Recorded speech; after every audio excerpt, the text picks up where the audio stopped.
C'est bien Aladdin qui est mis en production avec un développement plus fun, voire légèrement déjanté que les films précédents.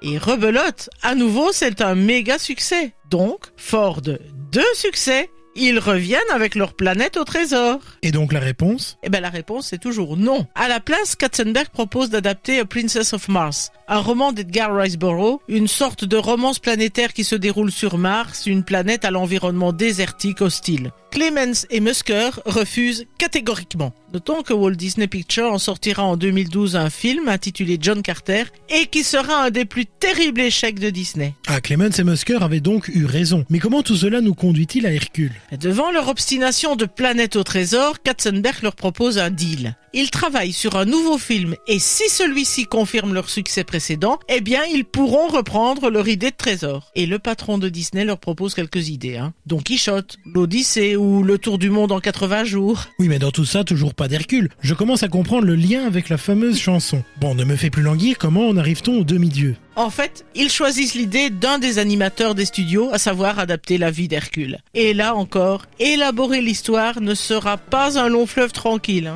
Décidément, il me semble qu'il aura bien du mérite à exister, le pauvre Hercule. Qu'est-ce qu'ils avaient donc imaginé ? Ils apportent d'abord une histoire radicalement différente de celle proposée par la mythologie. Elle se déroule durant la guerre de Troie, pendant laquelle chaque camp tente de rallier Hercule à sa cause, ce qui va le conduire à s'empêtrer dans une suite de choix néfastes. Ouais, cela ne semble pas top. Ce sera la réaction des studios. Les dirigeants ne sont pas fans du projet du tout. Clemens et Musker se plongent alors dans les histoires mythologiques de la Grèce antique. Et là, va se révéler toute la difficulté d'adaptation.